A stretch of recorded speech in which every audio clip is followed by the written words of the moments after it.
It was an army without weapons, but it won dozens of battles. Imagine, Europe, 1944. Battlefields smoke from explosions, tracer bullets tear the sky, and somewhere on a hill stands an entire column of Sherman tanks. German intelligence records their positions, and Wehrmacht headquarters decides to transfer reserves there. But when Luftwaffe bombers arrive to tear this column to shreds, they discover something incredible. The tanks float away from the blast wave like balloons, because that's what they were.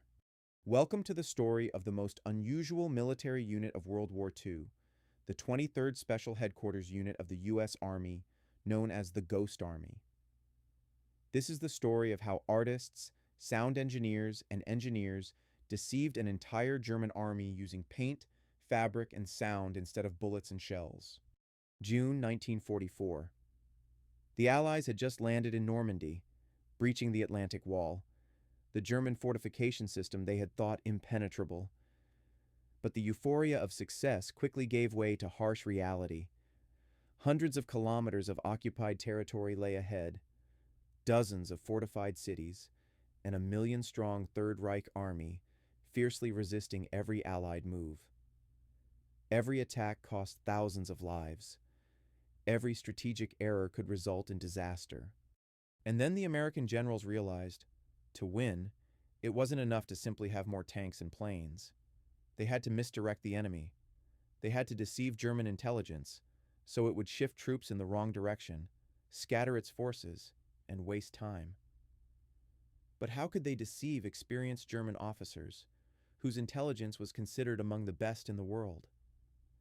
How could they create the illusion of an entire division, 30,000 soldiers, hundreds of tanks and guns, when they had neither the men nor the equipment to do so? The answer came from the most unexpected place. Not from military strategists, not from experienced intelligence officers, but from artists. On January 20th, 1944, a unit unlike any in the history of warfare was formed in the strictest secrecy.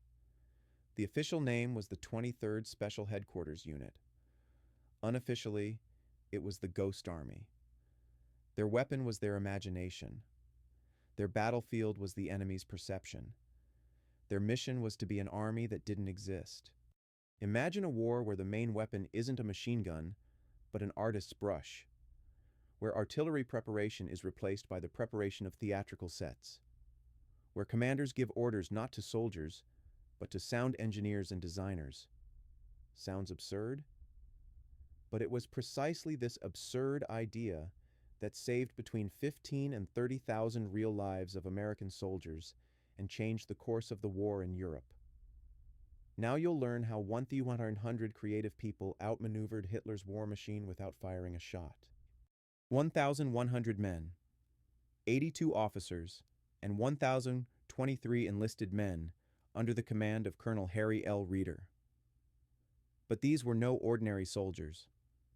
When Army recruiters descended on art schools, advertising agencies, and theater studios across America in early 1944, they weren't looking for shooters. They were looking for deception. The 23rd Special Unit included artists, architects, actors, set designers, sound engineers, and engineers. These were people who, in peacetime, created advertising, painted canvases, designed buildings, and staged plays. Among them was the young Bill Blass, who after the war would become one of the greatest fashion designers of the 20th century. Serving alongside him was Ellsworth Kelly, the future star of American abstract art, whose works would hang in the world's leading museums. Also among them was photographer Art Kane, whose images would go down in history. These men had undergone special training, but not the same as ordinary infantrymen. They were taught not bayonet fighting, but the art of illusion. How to position a mock tank so that from the air it looked real. How to fake radio transmissions so that German interceptors would believe them. How to behave in a bar so as to accidentally let slip about an upcoming offensive, one that, in fact, wouldn't happen.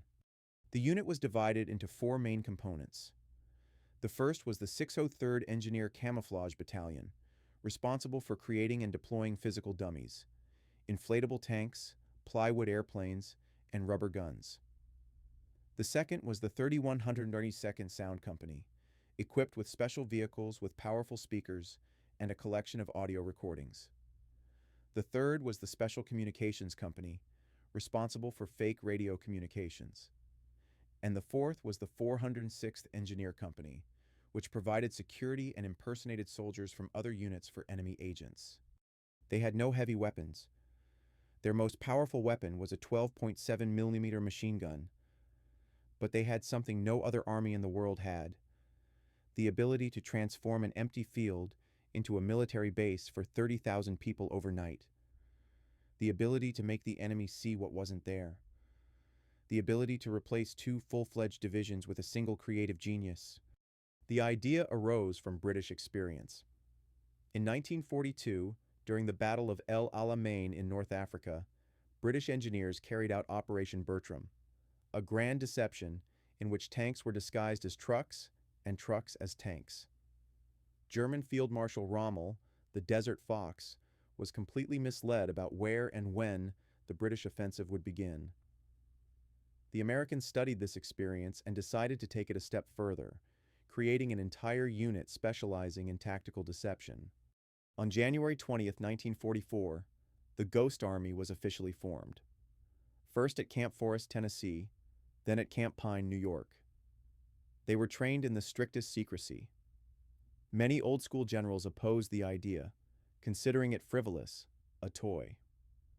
But the project's creators, journalist Ralph Ingersoll and officer Billy Harris, believed that in modern warfare, not only brute force, but also intelligence prevails.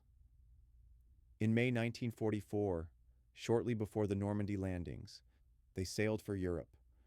More than 20 operations lay ahead, and none of them would resemble a conventional war. June 1944. A week after the Normandy landings, the first 15-man Ghost Army team, led by Lieutenant Bernie Mason, lands at a makeshift airfield on Omaha Beach. Sergeant Victor Dowd recalls, "I remember the stark contrast between the night before, when I was in the quiet, peaceful English countryside, and the grim reality of this day. Bodies of German soldiers lay on the ground. A cow's carcass, thrown up by an explosion, hung from a tree 40 feet above the ground." Their first mission was simple but dangerous: to set up dummy artillery positions about a mile ahead of the real 980th Artillery Battery to draw German fire. "It was pretty scary," Mason admitted. The experiment lasted 28 days. The Germans shelled the fake positions with artillery and attacked from the air. Fortunately, there were no casualties. The operation was considered a success. The Ghost Army's primary weapons were inflatable replicas of military vehicles, each weighing just 45 kilograms.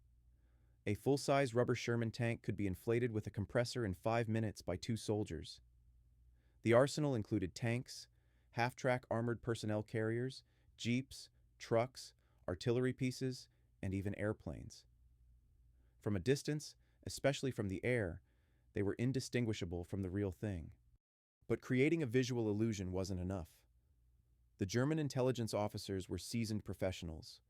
They knew what a real military camp looked like, how soldiers behaved, and what marks vehicles left behind. So the ghosts thought through every detail. They laid out tank tread tracks, simulating the movement of heavy vehicles. They hung wet laundry between the tents. They lit fires and cooked food to create smoke. The soldiers wore the insignia of the units they were currently impersonating. In local bars and cafes, they would accidentally let slip details of their unit and upcoming troop movements, knowing that there might be enemy informants among the local population. One officer recalled, "We played our roles so convincingly that sometimes we even began to believe in the existence of the divisions we were impersonating." The unit's artists perfected the deception. Ellsworth Kelly painted camouflage patterns indistinguishable from the real thing. Others created fake road signs, markers, and unit insignia. Every detail mattered. German aerial reconnaissance photographed Allied positions daily, and Wehrmacht analysts compared the images, calculating the number of vehicles and identifying unit types. The ghosts knew this and gave them exactly what they expected. The scale of the operations was staggering. In a single night, a small group of 30-40 men could create the illusion of an entire armored division, numbering 20-30,000 soldiers and 400-500 vehicles. In the morning, German reconnaissance aircraft would fly over the base, photographing the tanks and guns, and in the evening, at Wehrmacht headquarters, the positions of an American division that didn't exist would be plotted on a map. But the visual deception was only part of the illusion. German scouts didn't just look, they listened. At night, when visibility dropped to zero, sound became the primary source of information about the enemy. And here came the 3132nd Sound Company, the most unusual unit of the Ghost Army. Engineers from Bell Laboratories, the largest research laboratory in the United States, developed specialized equipment for them. Imagine enormous speakers, each weighing approximately 230 kilograms, mounted on half-track armored personnel carriers. These acoustic systems could reproduce sounds up to 25 kilometers away. Their power was so powerful that at full volume, they could damage the eardrums of an operator standing nearby. But the most astonishing thing wasn't the technology, but what was being transmitted through it. The unit's sound engineers spent months capturing the real sounds of war. They traveled to real military bases and recorded everything. The rumble of Sherman tank diesel engines idling, their roar as they drove along dirt roads, the clank of tracks on cobblestones, the screech of truck brakes, the creaking of suspension as heavy equipment turned. They recorded voices, commands from officers, shouts from sergeants, curses from mechanics, the fuss of soldiers unloading ammunition, the sounds of a pontoon bridge being built across a river, the rumble of artillery pieces being deployed, even the sounds of a field kitchen, the clanking of mess tins, the sizzling of oil in frying pans. Every detail was important because German intelligence officers knew what a real army sounded like. These recordings were then combined into complex soundtracks lasting up to 15 hours, reproducing the movements of entire military units. One program simulated the arrival of an armored division. First, the distant rumble of engines, then the escalating roar of a column of tanks, the grinding of tracks, and the shouts of commanders directing vehicles to their positions. Another simulated a river crossing, the pounding of hammers, the rumble of engineering equipment, the splashing of water, and the voices of soldiers. Sound system operators worked in complete darkness, often several hundred meters from German lines. Sergeant Bob Topol recalled the operation at Brest. We drove up to within 500 meters of the enemy and turned on a recording of approaching tanks. Engines roared. Gears creaked and clanked. Voices shouted in the darkness. Orders, counter-orders, angry curses at yet another army mess. The effect was astonishing. Friendly troops a mile and a half away were completely deceived and thought they were hearing real armored movement. The Germans believed it too. The commander of the Brest garrison, General Hermann Bernhard Ramke, admitted after the war that he had been misled by the sound operation. His artillery opened fire on empty fields where American tanks appeared to be massing. Sound operations were extremely dangerous. Loudspeakers had to be installed as close to the enemy as possible, otherwise the sound wouldn't reach German observation posts with sufficient clarity. Operators would drive to their positions in the dead of night, without light, over rough terrain, sometimes several hundred meters from enemy trenches. The slightest noise, the screech of brakes, the slam of a door, could reveal their presence and trigger an artillery or mortar attack. But they did their job. Night after night, the Ghost Army filled the darkness with the sounds of non-existent divisions. German scouts listened, recorded, and reported to headquarters. The enemy is moving large armored forces into Sector X. In reality, there were only a few trucks with loudspeakers and a handful of sound engineers Crouched under fire they had themselves provoked. Visual deception deceived the eyes. Auditory deception deceived the ears. But there was another channel through which German intelligence gathered information about the enemy: radio. And here, masters of the most subtle game were at work: the operators of the Special Communications Company. German radio interceptors monitored American radio traffic around the clock. They knew the frequencies used by division, brigade, and regimental headquarters. They knew the call signs of commanders, their manner of speech, even the radio operator's handwriting. Each operator tapped out Morse code with its own distinctive signature, like handwriting. German analysts compiled dossiers on American units, tracking their movements through radio activity. The Ghost Army used this against them. Communications operators studied the radio practices of real American units: how often they broadcast, at what times, what code words they used, what mistakes they made. Because even perfect radio practices could arouse suspicion, real soldiers don't operate flawlessly. Then they began to act out their roles. They simulated the radio traffic of an entire division: headquarters contacting brigades, brigades contacting regiments, regiments contacting battalions. They transmitted movement orders, logistics requests, and weather reports. Everything was meticulously planned. If you were imitating an armored division, your fuel reports had to match the expected usage of many vehicles. If you were portraying an infantry brigade, your supply messages had to reflect the level of field activity. Sometimes, operators committed accidental violations of radio discipline. They transmitted information in clear text that should have been encrypted. They accidentally revealed deployment locations, unit numbers, and the names of commanders. German interceptors eagerly seized on this information. Intelligence agents always believe what they themselves have obtained, especially if the enemy didn't know they were being monitored. The psychological attack also took place on another level. The Ghost Army soldiers wore the insignia of the divisions they were currently representing. They frequented local cafes and bars, chatting with locals. Among the civilian population in the occupied territories, there could have been German agents or simply people willing to sell information for money. The ghosts knew this and exploited it. They'd let slip about their unit, upcoming operations, and where they were about to be deployed. Corporal Jack Macy recalled, "We'd walk into a bar wearing our 2nd Armored Division patches and start a conversation. 'Hey, did you hear we're being deployed north tomorrow?' We knew someone was listening. They left traces everywhere. Engineers from the 406th Company laid tank tracks in the mud, simulating the movement of a convoy of vehicles. They left cigarette butts, empty ration boxes marked with specific units, and used bandages with medical tags from fictitious regiments. Even trash was part of the deception. Artists painted fake road signs and markers with the insignia of the simulated divisions.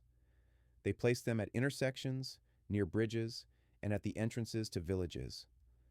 German intelligence photographed these signs from aircraft or received information from agents. Further confirmation: the American 5th Armored Division is indeed in this area. The most astonishing thing was the scale of coordination. All 3 elements of the deception, visual, audio, and radio, had to work in sync. If the inflatable tanks were in position, the radio station should transmit signals to the armored unit. If the sound system broadcast the noise of a river crossing, the radio traffic should include commands to the engineering troops. The slightest discrepancy could ruin the illusion. Operations commanders held detailed briefings before each mission. Everyone had to know what unit we were impersonating, where it was supposed to be, where it was headed, and what tasks it was performing. A soldier from the 603rd Engineer Battalion, deploying inflatable tanks in the field, had to know the call sign of the radio station broadcasting on behalf of that unit, because if captured, he would be interrogated, and his testimony had to match the overall narrative. During the war, the Ghost Army carried out over 20 deception operations. They operated in France, Belgium, Luxembourg, and Germany, often dangerously close to the front lines, sometimes just a few hundred meters from the enemy. Their official history notes, the unit's composition was more theatrical than military. It resembled a traveling roadshow, traveling along the front lines, imitating real combat units. The Ghost Army conducted its first combat operation 8 days after the Allied landings in Normandy. It was June 1944 on the French coast. Their goal was to create the illusion that American troops were concentrating in one location while real units attacked in another. The experiment was successful. German artillery shelled the fake positions, unaware of the deception. But a true baptism of fire awaited them in Brest, a French port city that the Germans had transformed into an impenetrable fortress. It was August 1944. American troops were besieging the city, but the odds were stacked against them. The garrison, commanded by General Hermann Bernhard Ramke, numbered thousands of soldiers, dozens of guns, and fortified bunkers. The Allies needed to deceive the Germans into believing they were surrounded by far greater forces than they actually were. The Ghost Army is launching a full-scale deception operation. Inflatable tanks and artillery are deployed in a field. Sound systems broadcast the rumble of approaching columns. Radios simulate the communications of entire divisions. Soldiers in bars talk of reinforcements arriving daily. German intelligence reports, the Americans are amassing massive forces, making a breakthrough impossible. The psychological effect was devastating. After the war, General Ramke admitted that the sound operation had completely deceived him. He had ordered artillery to shell positions that in reality contained only inflatable dummies. The German garrison made no attempt to break out, believing itself surrounded by overwhelming forces. Meanwhile, real American troops methodically tightened the siege. September 1944. One of the most dangerous operations of the Ghost Army is on the Moselle River. General George Patton is leading an offensive on the French city of Metz. His flank is vulnerable. A German armored unit with heavy tanks could strike from the rear, disrupt the offensive, and cause a massacre. Only the 23rd Special Forces unit stands in the way. They have nothing heavier than 12.7mm machine guns. For 8 days, the Ghosts held their positions along the Moselle, pretending to be a large armored unit. Inflatable tanks, sound effects, radio transmissions, fake track marks. The Germans saw a powerful defense ahead and hesitated to attack. Behind the Ghost Army, Patton's troops advanced, unafraid of a flank attack. The operation was a success. The offensive was not disrupted. The lives of thousands of soldiers were saved. During the war, the Ghost Army carried out over 20 deception operations. They operated in France, Belgium, and Luxembourg, advancing eastward in the wake of the advancing Allied armies. They faked river crossings, created false army bases, and feigned preparations for offensives that never took place. Each operation was planned down to the smallest detail. Each saved the lives of real soldiers. Their effectiveness was astounding. Military historians estimate that the actions of the Ghost Army saved between 15,000 and 30,000 American lives. They replaced entire divisions, distracted the enemy, and forced the German command to make poor decisions. And all this was accomplished by a handful of artists, sound engineers, and engineers, armed only with imagination and courage. March 1945.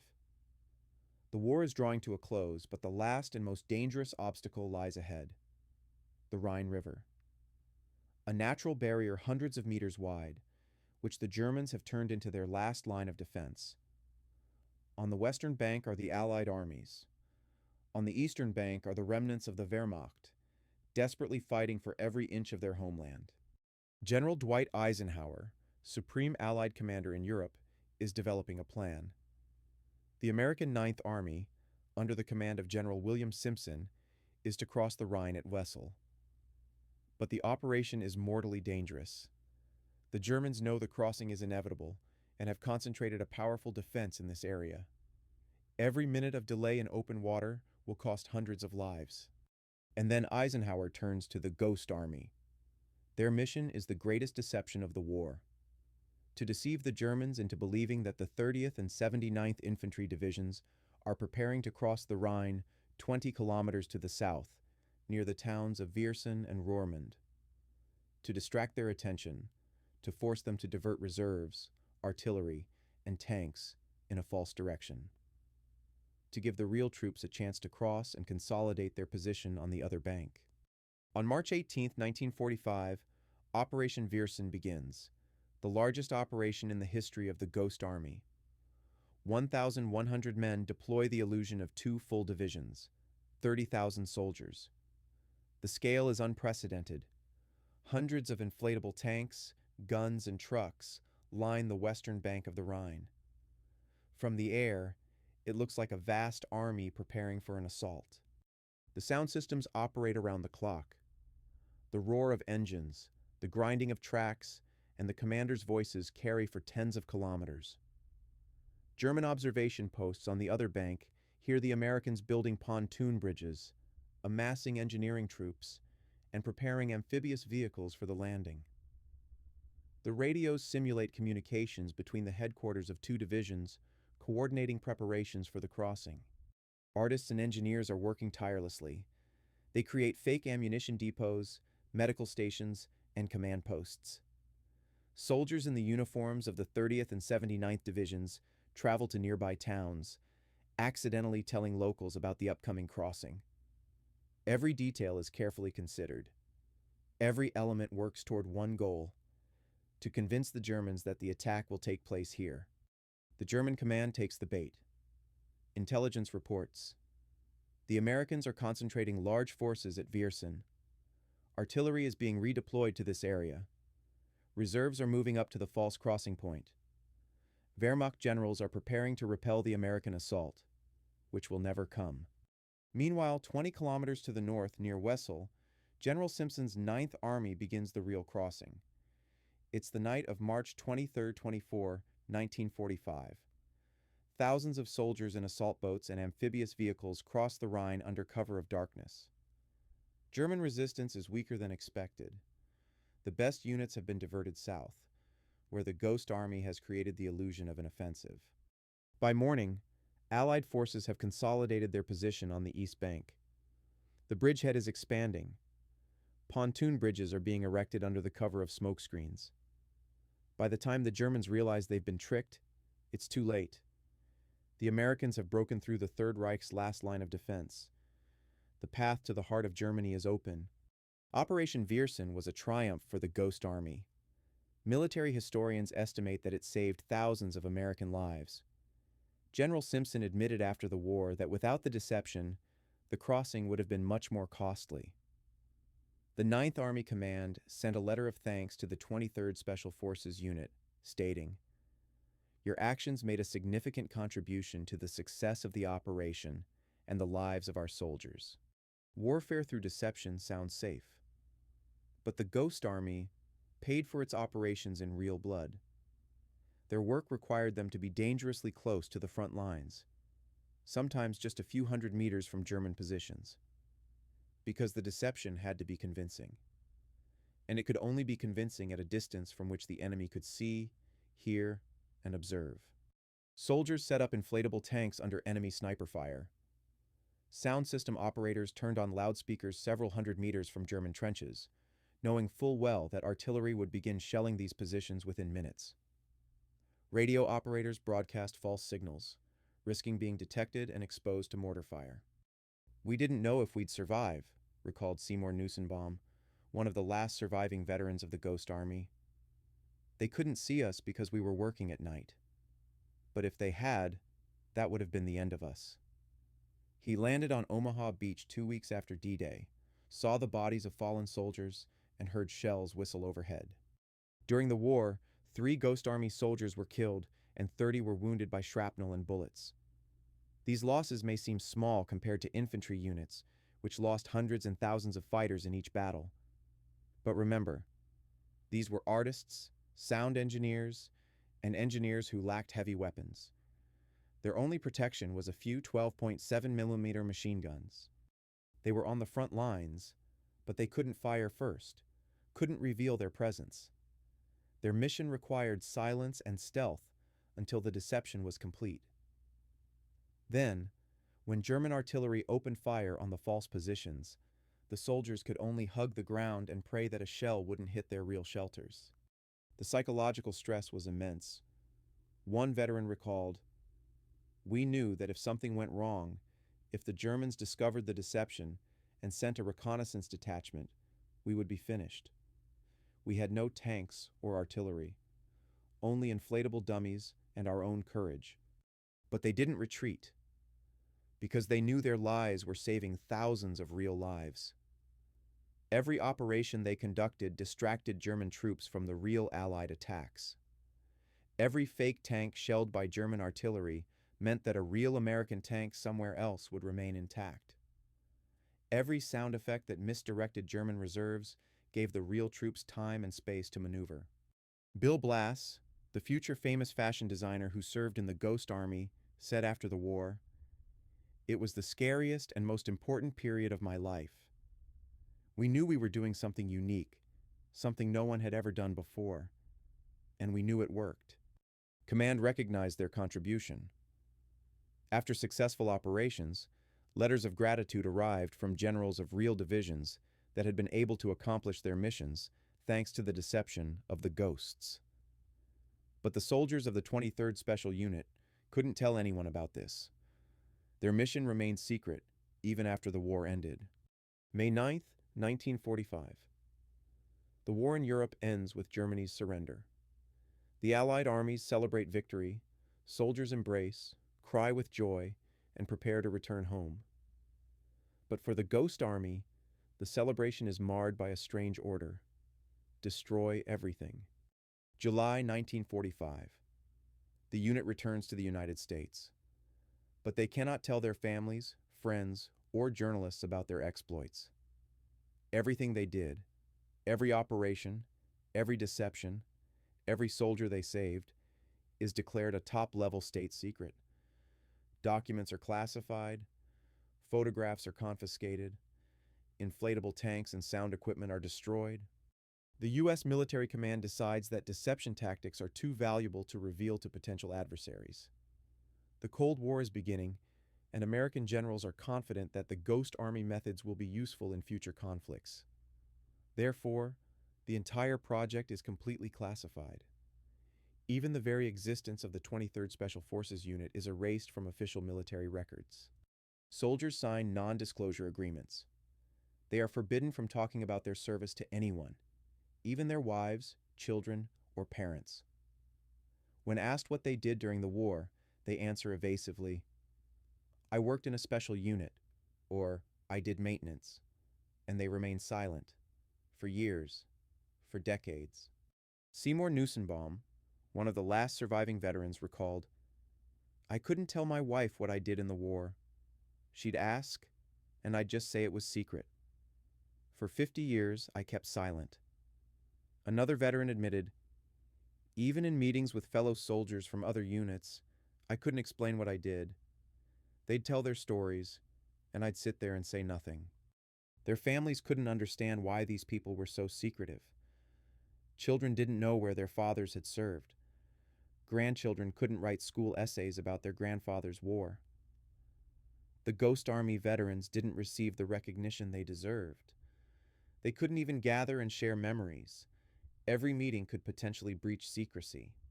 Bill Blass became a famous fashion designer. Ellsworth Kelly became a renowned artist whose works hung in the world's greatest museums. Art Kane became a legendary photographer. But none of them could talk about the most important period of their lives, the time when their art saved lives. Time passed. The veterans grew old. Many passed away, taking with them untold stories. By the early 1990s, only a few dozen of the 2,100 Ghost Army soldiers remained alive. And then finally, half a century after the war's end, the incredible happened. 1996. The U.S. government declassifies the documents of the 23rd Special Forces Unit. For the first time, the world learns of the existence of the Ghost Army. Historians gain access to archives, photographs, and operational reports. veterans can finally tell their stories. But by this time, many were already dead. Those who survived the war, created illusions under enemy fire, risked their lives to save their comrades, and passed away without ever receiving recognition. By 2015, only 27 known veterans of the Ghost Army remained alive. By 2024, only a handful remained. American society was shocked. How could such a large unit, which had carried out over 20 operations and saved thousands of lives, remain unknown for 50 years? A campaign to recognize the ghosts began. A bill was introduced in Congress to award Congressional Gold Medals, the highest civilian award in the United States, to veterans of the Ghost Army. On March 20th, 2024, a historic ceremony took place at the U.S. Capitol. The last 3 surviving veterans of the Ghost Army received Congressional Gold Medals. U.S. Secretary of the Army Christine Wormuth said, "The actions of the Ghost Army helped change the course of the war for thousands of American and Allied troops and contributed to the liberation of a continent from a terrible evil. Modern military technology draws heavily on the work of the Ghost Army, and we are still learning from their legacy." Almost 80 years after the war ended, the world finally learned the truth: how artists became soldiers, how illusion became a weapon, how a handful of creative people outmaneuvered the Third Reich's war machine without firing a single shot. The story of Ghost Army is a story about the paradox of war. It's about how sometimes the most powerful weapon isn't a tank, but an artist's brush. Not an artillery shell, but a sound recorded on film. Not a bullet, but a skillfully told lie. 1,100 people without heavy weapons. Artists, designers, sound engineers, actors. People who created beauty in peacetime and created illusions in war. They didn't shoot, but it was their deception that allowed others to survive. More than 20 operations across France, Belgium, Luxembourg, and Germany. Hundreds of inflatable tanks deployed under enemy fire. Thousands of hours of audio recordings transmitted just a few hundred meters from the German trenches. Countless fake radio transmissions that deceived the Wehrmacht's most experienced intelligence officers. The result? Between 15 and 30,000 American lives saved. Dozens of thwarted German counterattacks. Hundreds of bad decisions made by the German command based on false information. Wehrmacht generals misdirected divisions, concentrated artillery in the wrong places, and prepared for offensives that never materialized. And the ghosts paid for it in real blood. 3 dead, 30 wounded. Not much by infantry standards, but for a unit of artists and sound engineers, it was a huge price. Each of them knew that if the Germans discovered the deception and sent a reconnaissance detachment, they would have no defense.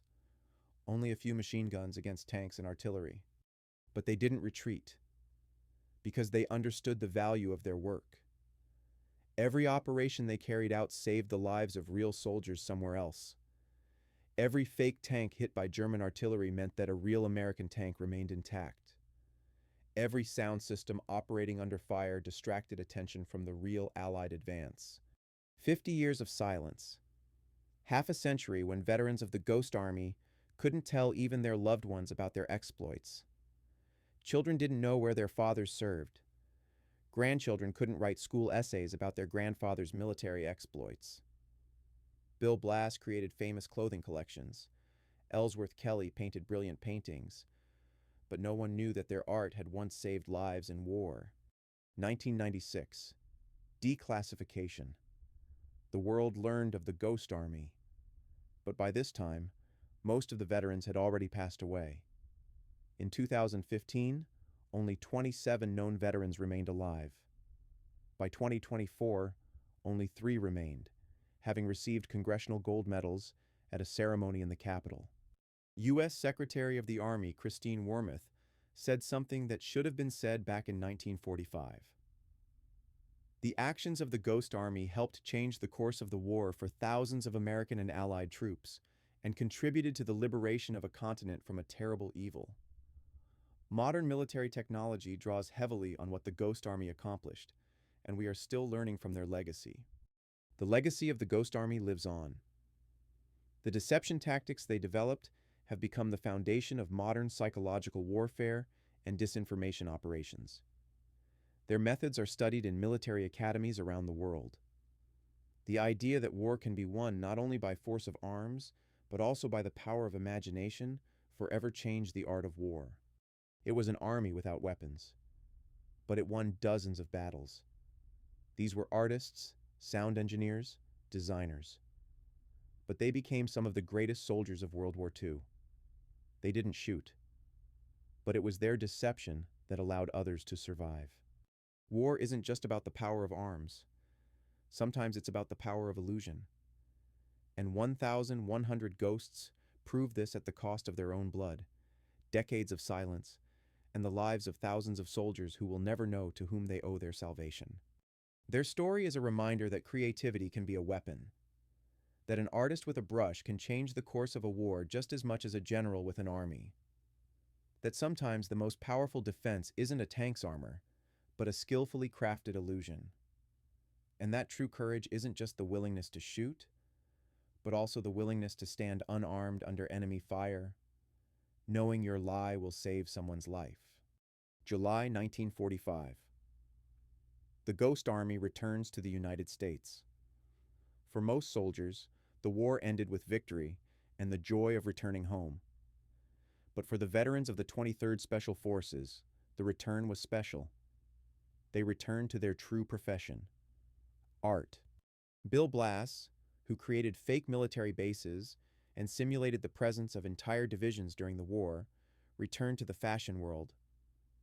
In 1970, he founded his own brand, Bill Blass Limited, which became one of the most influential American fashion houses.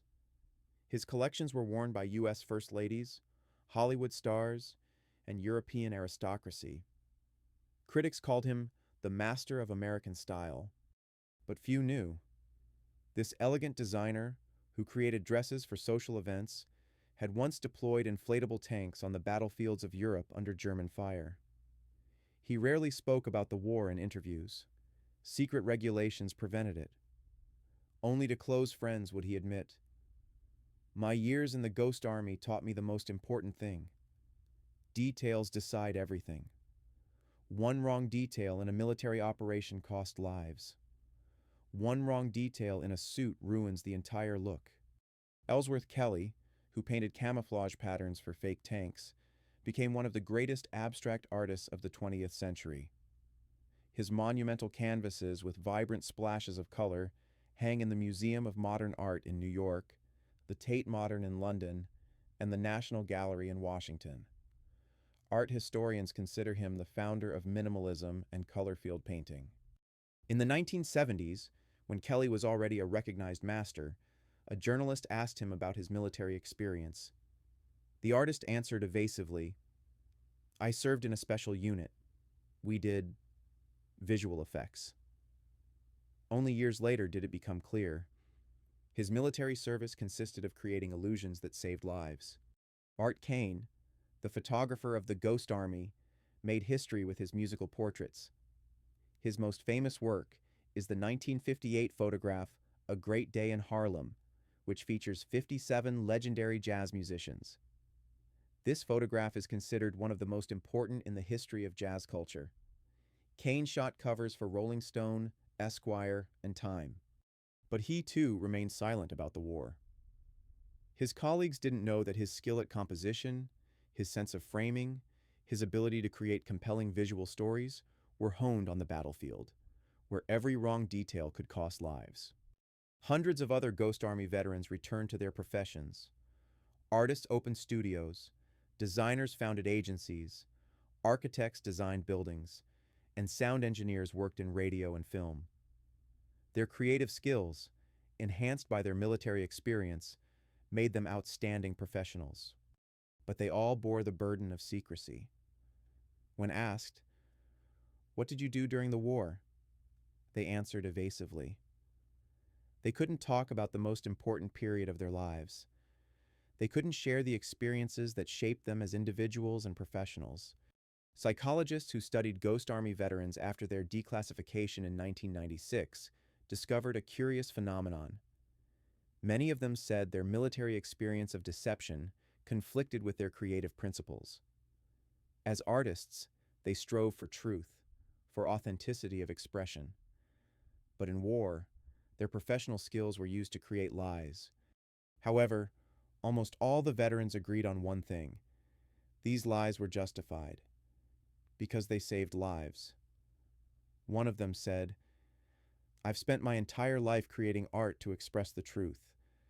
But those few years when I created illusions to save people were the most important use of my talent." After declassification in 1996, many veterans were finally able to speak openly about their experiences. Bill Blass had already passed away in 2002. Ellsworth Kelly died in 2015. They took with them many stories they never had the chance to tell.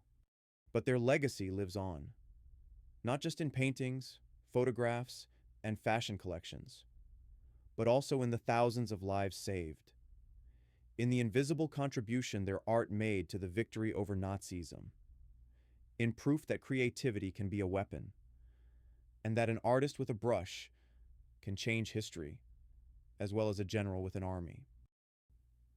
The story of the Ghost Army could have remained just a curious episode of World War II, but its significance turned out to be much deeper. What the artists and engineers of the 23rd Special Unit created forever changed the very understanding of war. Before the Ghost Army, military deception existed, but it was sporadic. It consisted of isolated operations, one-off ruse, and tactical ploys. The British Operation Bertram at El Alamein in 1942 inspired the Americans. But no one had previously created an entire unit specialized solely in systematically deceiving the enemy. The 23rd Special Forces Unit proved that disinformation can be more than just a supplementary tool, but a form of combat in its own right. That a handful of people with the right tools can simulate the presence of an entire division. That a professionally created illusion is indistinguishable from reality to the enemy.